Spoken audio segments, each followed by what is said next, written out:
السلام علیکم ناظرین، آپ میرا یوٹیوب چینل دیکھ رہے ہیں۔ میں شراز قاسمی۔ اسلام آباد کی چند نجی محفلوں سے نکلی ہوئی ایک سرگوشی آج پورے پاکستان میں پھیل چکی ہے۔ کیا سرگوشی ہے یہ؟ کیا مقاصد ہیں اس پہ آج ہم بات کریں گے۔ آج کل پاکستان کی پولیٹکس میں مین اسٹریم میڈیا پہ، سوشل میڈیا پہ، ہر جگہ پہ -1 کا بہت شور ہے۔ مین اسٹریم میڈیا پہ بھی، ٹاک شوز میں، اخبارات میں، نیوز چینلز پر یہی بات ڈسکس ہو رہی ہے کہ کیا -1 ہونے جا رہا ہے؟ اگر ہونے جا رہا ہے تو اس کے نتائج کیا ہوں گے؟ اگر -1 کیا گیا تو کیا پاکستان میں سیاسی استحکام باقی رہے گا یا خدا نخواستہ اس کو کوئی خطرہ لاحق ہو جائے گا؟ آج اسی موضوع پہ بات کرنے کے لیے ہم نے اسی ٹاپک کا انتخاب کیا ہے۔ جائزہ لیتے ہیں کہ کیا -1 موجودہ وقت میں ممکن بھی ہے یا نہیں۔ اگر -1 ہو جاتا ہے تو اس کے کیا نتائج ہوں گے، اور -1 کی صورت میں کون متبادل ہو سکتا ہے۔ -1 دراصل موجودہ حالات میں عمران خان کی ایک کوشش ہے۔ سب سے پہلے اس بات کو دیکھنا ضروری ہے کہ عمران خان کی صورت میں سیاسی حالات کیا بن سکتے ہیں، کون کون متبادل ہو سکتا ہے۔ اگر ہم پاکستان کی مین اسٹریم پولیٹیکل پارٹیز کا جائزہ لیں تو ہمیں نظر آتا ہے کہ اس ٹائم 2 بڑی پولیٹیکل پارٹیز یعنی نون لیگ اور پیپلز پارٹی دونوں اس پوزیشن میں نہیں ہیں کہ وہ اس وقت ملک کے حالات کو سنبھال سکیں۔ ایسا کیوں؟ اگر ہم بات کرتے ہیں پاکستان مسلم لیگ نون کی، تو اس میں جو سب سے بڑا نام ہے یعنی میاں محمد نواز شریف صاحب، وہ اپنی صحت کو لے کر پاکستان سے باہر موجود ہیں۔ دوسرا نام میاں محمد شہباز شریف، وہ اس ٹائم نیب میں اپنے کیسز کے اندر مصروف ہیں، اور نون لیگ کی جو دھڑے بندیاں ہیں وہ بھی میاں محمد شہباز شریف کو نون لیگ کا ایک متفقہ لیڈر ثابت کرنے میں کامیاب نہیں ہو سکی ہیں۔ اس کے بعد جو سب سے بڑا نام سامنے آتا ہے وہ مریم نواز صاحبہ کا ہے۔ اس بات سے کسی کو انکار نہیں ہے کہ مریم نواز صاحبہ پہ نون لیگ کے بہت سارے ایسے اہم سیاسی لیڈر ہیں جو متفق نہیں ہیں۔ انہیں نون لیگ کی مریم نواز صاحبہ کی صورت میں جو سیاسی قیادت ہے، ان کے سیاست کے انداز پر بہت زیادہ اعتراض ہے۔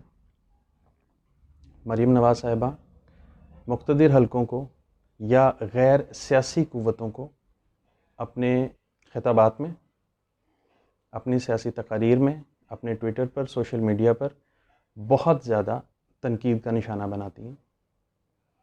لیکن کیا یہ تنقید واقعی حقائق پر مبنی ہے یا صرف اور صرف اپنے پولیٹیکل گینز کے لیے، اپنے سیاسی پوائنٹ سکورنگ کے لیے یہ سب کچھ کیا جا رہا ہے؟ ایسی صورت میں پنجاب کے اندر نون لیگ طاقتور ہونے کے باوجود بھی شاید اس قابل نہیں ہے کہ وہ پنجاب میں یا پورے پاکستان کی باغ دوڑ کو سنبھال سکے۔ اپنی مین اسٹریم لیڈرشپ کی غیر حاضری کی وجہ سے، غیر موجودگی کی وجہ سے نون لیگ کو موجودہ حالات میں ایک اچھی چوائس قرار نہیں دیا جا سکتا۔ دوسری بڑی پولیٹیکل پارٹی کی اگر ہم بات کریں تو اس میں ہمیں پیپلز پارٹی کا نام دیکھنے میں ملتا ہے۔ پیپلز پارٹی میں اس وقت بلاول بھٹو زرداری بہت زیادہ ایکٹیو ہیں، جبکہ آصف علی زرداری صاحب اپنی صحت کی وجہ سے پریکٹیکل پالیٹکس سے آؤٹ ہیں۔ اگر ہم پیپلز پارٹی کا جائزہ لیں تو پیپلز پارٹی بظاہر ہمیں اس وقت ایک علاقائی جماعت نظر آتی ہے۔ سندھ کے اندر اگرچہ پیپلز پارٹی نے حکومت بنا لی ہے، لیکن ہمیں 2018 کے الیکشنز کو ذہن میں لانا ہوگا کہ 2018 کے الیکشنز میں پیپلز پارٹی کے پاس پنجاب کے اندر مختلف حلقوں میں کھڑے کرنے کے لیے پورے کینڈیڈیٹس بھی موجود نہیں تھے۔ تو کیا پیپلز پارٹی اس قابل ہے کہ وہ پورے پاکستان کی باغ دوڑ کو سنبھال سکتی ہے؟ کیا پیپلز پارٹی سندھ سے باہر آ کے KPK کے اندر، بلوچستان کے اندر اور پنجاب کے اندر بھی پرفارم کرنے کی اہلیت رکھتی ہے؟ یہ ایک بہت بڑا سوال ہے۔ اب اگر ہم بات کرتے ہیں پاکستان تحریک انصاف کے اندر سے -1 کی، تو اگر کوئی ایسی بات ہے اور مستقبل میں کوئی -1 قریب ہے تو ہمیں یہ دیکھنا ہوگا کہ کیا تحریک انصاف میں سے کوئی عمران خان صاحب کا متبادل ہو سکتا ہے؟ یہ بھی ایک سوال ہے۔ اگر ہم تحریک انصاف کی بات کریں تو اس کے اندر جو چند بڑے نمایاں نام ہمیں نظر آتے ہیں ان میں شاہ محمود قریشی، اسد عمر، جہانگیر ترین اور چودھری محمد سرور شامل ہیں۔ اگر ہم جہانگیر ترین کو دیکھتے ہیں تو جہانگیر ترین موجودہ سیاسی حالات میں پریکٹیکل پالیٹکس سے باہر ہو چکے ہیں، اور ریسنٹلی جو نیب کی رپورٹس یا جوائنٹ انویسٹیگیشن ٹیمز کی جو رپورٹس آئی ہیں آٹا اور چینی کے کمیشن کے حوالے سے، اس میں بہت سیریس کوسچن مارک ہے جہانگیر ترین کے اوپر، تو اس لیے جہانگیر ترین کا کسی بھی صورت میں پریکٹیکل پالیٹکس میں کوئی رول نہیں ہو سکتا۔ اگر ہم بات کرتے ہیں اسد عمر کی، تو اسد عمر پہلے ہی ایک متنازع شخصیت بن چکے ہیں۔ پہلے وزارت خزانہ کی سیٹ سے فارغ کیا گیا، اس کے بعد جس موجودہ پوسٹ پر وہ موجود ہیں اس پر بھی ان پر کافی سوالیہ نشانات موجود ہیں۔ اگر ہم شاہ محمود قریشی صاحب کی بات کرتے ہیں تو اس میں کوئی شک نہیں کہ اپنے حلقے کے اندر ان کا کافی اثر و رسوخ ہے، لیکن کیا پاکستان تحریک انصاف کے مختلف حلقے، مختلف گروہ شاہ محمود قریشی کو ایک متفقہ لیڈر کے طور پہ قبول کرنے کے لیے تیار ہوں گے؟ ایسا ہونا بظاہر بہت مشکل نظر آتا ہے۔ ہاں، اگر شاہ محمود قریشی کو متفقہ طور پہ عمران خان کا متبادل بنا بھی دیا گیا تو پھر اپوزیشن کا کیا ریئیکشن ہوگا؟ اس وقت بلاول بھٹو یہ کہہ رہے ہیں کہ عمران خان کے علاوہ پاکستانی قوم کسی کو بھی وزیر اعظم کے طور پہ دیکھنے کے لیے تیار ہے، لیکن اگر حقیقت کی بات کی جائے تو اس ٹائم پہ شاید عمران خان کے علاوہ کسی کو بھی پاکستانی قوم وزیر اعظم کے طور پہ دیکھنے کے لیے تیار نہیں ہے۔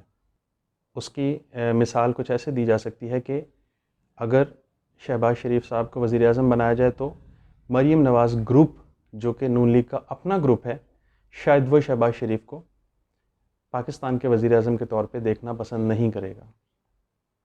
اگر مریم نواز صاحبہ کو پاکستان کے پرائم منسٹر بنانے کے بارے میں سوچا جائے تو اس وقت ان کے اوپر جو کیسز کی سچویشن ہے اور عدالت سے وہ سزا یافتہ بھی ہیں، تو ایسا ہونا ممکن ہی نہیں ہے۔ اگر ہم پیپلز پارٹی کی بات کرتے ہیں تو پیپلز پارٹی میں آصف علی زرداری صاحب کے اوپر نیب کے کیسز موجود ہیں، بلاول بھٹو زرداری صاحب کا بھی نام 1-2 کیسز میں موجود ہے، اور بلاول بھٹو کو اس وقت پاکستان کی جو طول و عرض میں باقی سیاسی جماعتیں ہیں شاید وہ وزیر اعظم کے طور پہ ایکسیپٹ کرنے کے لیے تیار نہیں ہوں گی۔ ایک بہت بڑا سوال، اگر -1 کی صورت میں پاکستان تحریک انصاف سے ہی وزارت عظمیٰ کا کوئی امیدوار سامنے آتا ہے تو کیا اس وزیر اعظم کو عمران خان کا کٹھ پتلی وزیر اعظم نہیں کہا جائے گا؟ کیا یہ نہیں کنسیڈر کیا جائے گا کہ جو آرڈرز عمران خان کو اور پھر عمران خان کی طرف سے وزیر اعظم کو دیے جا رہے ہیں انہی کو فالو کیا جا رہا ہے، پالیسیز چینج نہیں ہوئی ہیں، صرف چہرے چینج ہوئے ہیں؟ یہ بھی ایک بہت بڑا سوالیہ نشان ہے۔ اس بات میں کوئی شک نہیں ہے کہ تحریک انصاف کو جو ووٹ ملا ہے وہ عمران خان کی شخصیت کی وجہ سے ملا ہے۔ مائنس عمران خان پہ پاکستان کے جو ووٹرز جو تحریک انصاف کو اپنی آئیڈیل جماعت کے طور پہ یا اپنی پسندیدہ سیاسی جماعت کے طور پہ مانتے ہیں، وہ لوگ عمران خان کے علاوہ کسی اور کو پی ٹی آئی میں دیکھنے کے لیے تیار نہیں ہیں۔ تو ایسے میں اگر پی ٹی آئی سے ہی کوئی وزارت عظمیٰ کا متبادل کینڈیڈیٹ سامنے آتا ہے تو کیا اس کو پاکستانی عوام، خاص طور پہ پاکستان تحریک انصاف کے ووٹر ایکسیپٹ کرنے کے لیے تیار ہیں؟ کیا حالات آؤٹ آف کنٹرول تو نہیں ہوں گے؟ یہ ساری باتیں دیکھنی پڑیں گی۔ اب اس ساری بات کا ایک پہلو اور بھی ہے کہ اگر -1 ہو جاتا ہے تو کیا اپوزیشن کا مطالبہ ختم ہو جائے گا؟ کیا اپوزیشن کا موقف بالکل ٹھیک ثابت ہوگا کہ عمران خان کے جانے سے حالات کنٹرول میں آ جائیں گے؟ کیا عمران خان کے جانے سے اور ان کے متبادل کے سامنے آنے سے کیا پاکستان کی معیشت مضبوط ہو جائے گی؟ کیا پاکستان کی مشکلات دور ہو جائیں گی؟ کیا -1 کی صورت میں انتظامی معاملات ٹھیک ہو جائیں گے؟ یہ سوال ابھی بھی باقی ہیں۔ اگر ایسا نہ ہو سکا تو پھر کیا ہوگا؟ کیا -1 کے بعد ایک اور -1 ہوگا، پھر ایک اور -1 اور پھر ایک اور -1؟ یہ -1 کب تک چلتا رہے گا، اس بات کو بھی مد نظر رکھنا ہوگا۔ اگر ماضی قریب کو دیکھا جائے تو بجٹ کے پاس ہونے کے بعد پوزیشن تو کافی حد تک کلیئر ہو چکی ہے۔ اپوزیشن کے پاس بجٹ کو پاس ہونے سے روکنے کے لیے بھی نمبرز موجود نہیں تھے، بلکہ گزشتہ بجٹ کے پاس ہونے کے بعد موجودہ بجٹ کے پاس ہونے میں کچھ اور اپوزیشن کے ممبران کی تعداد میں کمی واقع ہوئی ہے۔ اس میں کوئی شک نہیں کہ حکومتی ممبران کے اندر بھی کمی واقع ہوئی ہے، لیکن بجٹ کے درمیان جو گیپ تھا، پہلے بجٹ اور دوسرے بجٹ کے درمیان جو گیپ تھا، اس میں اپوزیشن کے اور حکومتی ممبران کے درمیان کا گیپ بھی انکریز ہوا ہے۔ تو کیا اس بجٹ کے پاس ہونے کے بعد اپوزیشن کو اپنی طاقت کا اندازہ نہیں ہوا ہوگا؟ کیا اس بجٹ کے پاس ہونے کے بعد اپنے نمبروں کی تعداد کو دیکھتے ہوئے اپوزیشن پارلیمنٹ میں تحریک عدم اعتماد لانے کا سوچ سکتی ہے؟ کیا وہ یہ سٹیپ لینا چاہے گی؟ ایک بات کا خیال رکھا جائے کہ ماضی قریب میں ہی سینٹ کے معاملے پہ سینٹ کے چیئرمین کی تبدیلی کی جو ایک کوشش کی گئی تھی، اس میں ایک بہت بڑی ناکامی ہوئی تھی اپوزیشن کے ممبران کو۔